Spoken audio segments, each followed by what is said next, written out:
You want to introduce this one?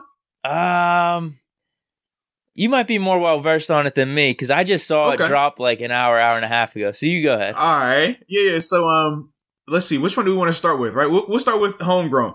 The reason what I kind of hinted to in this last segment, we were talking about JuJu.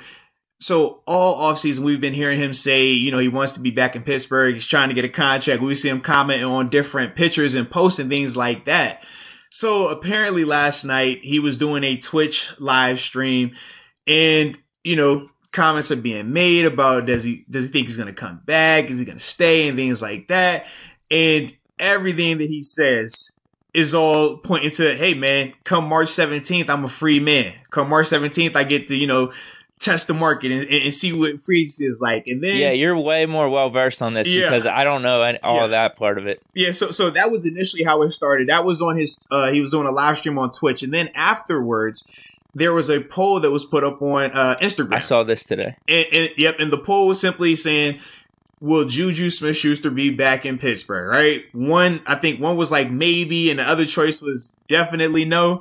He votes definitely no. Obviously on social media with Instagram, you can pull up who votes in your account, and you see JuJu Smith-Schuster verified account with the not a chance vote in terms of him returning to Pittsburgh. So obviously since then, that has been the new thing that's being talked about in terms of, well, wow, man, like he's been saying this, but is this truly how he's felt this whole time? Or is this, you know, what it's become because he hasn't gotten a contract offer and things like that?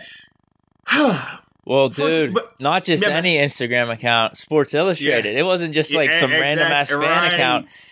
They tagged JuJu. They tagged the Steelers. I think they tagged a couple other teams like the Chargers or something. Yeah. So for him to respond to that, you knew the media was going to run with it. You know exactly what you were doing when you did exactly. Yeah.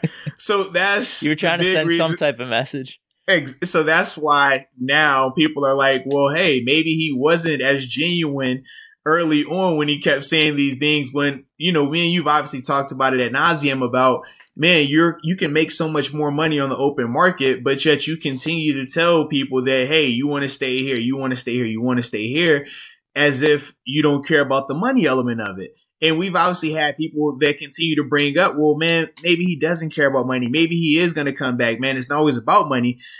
But for me, man, knowing these guys at this level, this is more job than just how fans view it, if that makes sense. Because from a fan's perspective, you have to think, like, you grew up watching this team. This is the only team that you've ever loved, ever cared about. For the majority of the players, though, if you poll each team and ask them, hey, did you grow up a Steeler fan? Did you grow up the team that you're playing for? Did you grow up a fan of them? 95% of them are going to say no. So the way we view it typically is this is my job. Now you can become passionate about it and you can love the fan base and the organization, but it still doesn't outweigh the job element. And with every job, we know what? We work for compensation. If you want to work for free, well, you can go work for free and you can be loyal to that company. But I can assure you, as we've highlighted numerous times, if Target is offering you $25, Walmart's only offering you $7, you're not going to stay at Walmart because you just love their brand so much. You're going to go to where you can get compensated. So with JuJu, it's like, man, we understand what you're going to do. We understand what you need to do because that's what you're supposed to do. You work to get paid. You've played yourself to this nice contract. Go reward yourself, right? Go get what you worked for. There's nothing wrong with that. But to me, it comes off a little bad right now because of everything you were trying to do on the front end. It makes it look just a little bit, empty in terms of the things that you said on the front end of it. That's the thing from an optic standpoint, from my perspective. Could both things be true, though? Maybe he really did have those sentiments, and then maybe something over the past 2 or 3 days tipped him off to where it doesn't look like the Steelers want me back, and now he's coming out and saying this type of stuff.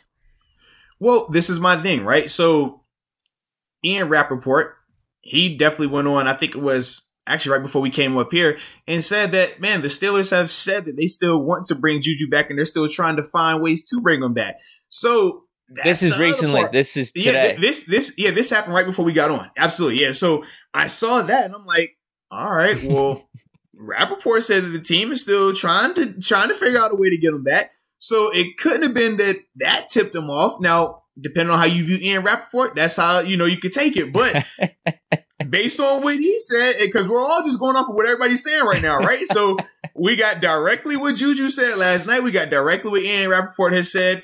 And unlike the Ben scenario, we haven't heard the organization come out and do a press conference, right? In terms of Kevin Colbert, Mike Tomlin, or Art Rooney, in terms of how they want to address the JuJu conversation, right? We just haven't heard from them. So this is where we are right now.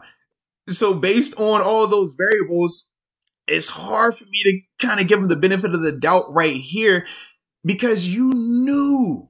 This is not like you didn't know how much money you would be worth come open market time. You knew this back in January. We've all told you this. And we said it was almost like he was going out of his way to make that the narrative, right? Versus just letting it happen. Think about Cam Sutton and Mike Hilton. They haven't said anything like that. You think both of them aren't going to get paid, whether it's in Pittsburgh or elsewhere? No, yes. Mike Hilton's been pretty straight up. He's like counting down till free agency. Well, because what Mike Hilton, he knows, like, hey, I have a substantial contract that's going to be waiting on me somewhere, right? But Cam Sutton, there we could talk about him. He's another guy that's going to get paid, whether it's through free agency or here in Pittsburgh. He's not doing a lot of the, man, I'm trying to be, I'll take less to come here. Like, he's not saying that either. So I just don't understand why JuJu felt the need to just, force feed that narrative of, man, I want to be here. It doesn't matter.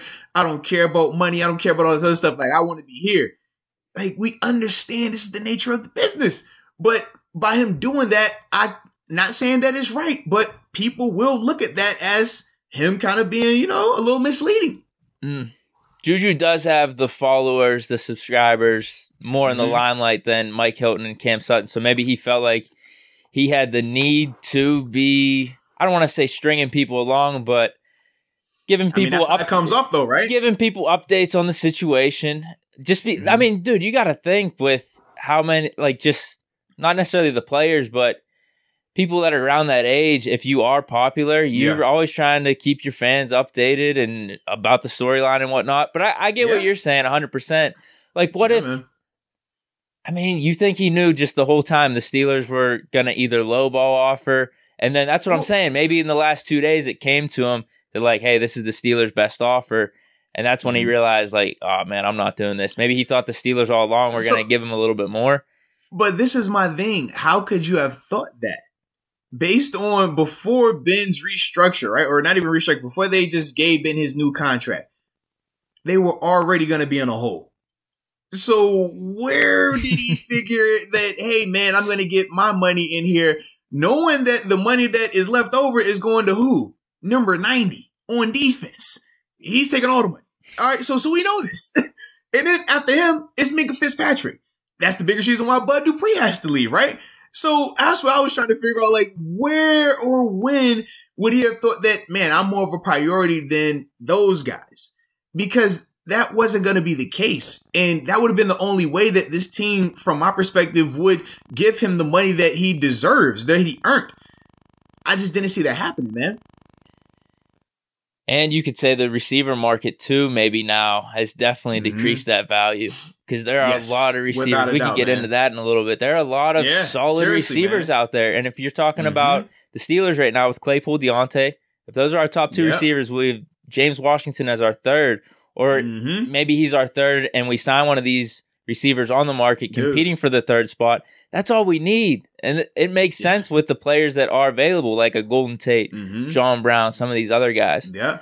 And we've already seen where, and one of these guys on that list has already said that he is very interested in coming to Pittsburgh.